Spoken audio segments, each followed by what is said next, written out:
my name is Dana, and as we all know, Mother's Day is right around the corner. So if you're trying to find a cute little gift for your mom or grandmother or even a friend, there's really simple ways to do little fun things. I'm going to show you how to do a DIY lip and face scrub. It has 2 ingredients and that's it. The 2 ingredients we're going to be using is extra virgin coconut oil and Himalayan pink salt. It's really good to use things like pink salt because that's something that has good balancing pH levels that will actually detoxify your body. So basically what we're doing is it's going to be 1.5 cups of the pink salt and then 1/3 cup of the coconut oil. So I'm going to start by putting the coconut oil in a bowl. And then, super simple, just dump the pink salt right on top and then just mix that.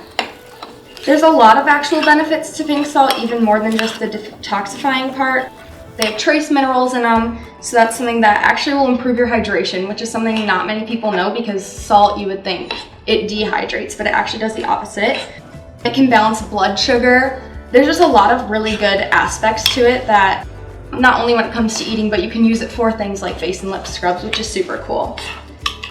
Okay, so now I'm just about done mixing it, and then I'm just gonna take a cute little mason jar. You can use whatever you have or just buy a little mason jar. I know you can get them pretty cheap.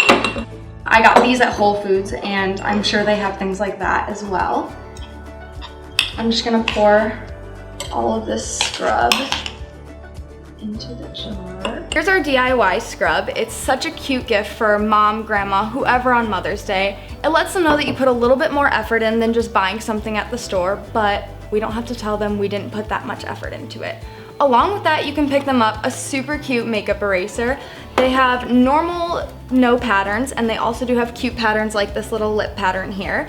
You can buy those on makeuperaser.com, go to Amazon and find them, or Sephora and a couple other stores. Along with that, be sure to subscribe to this channel for more content and different ideas like this. Thanks guys, have a good one.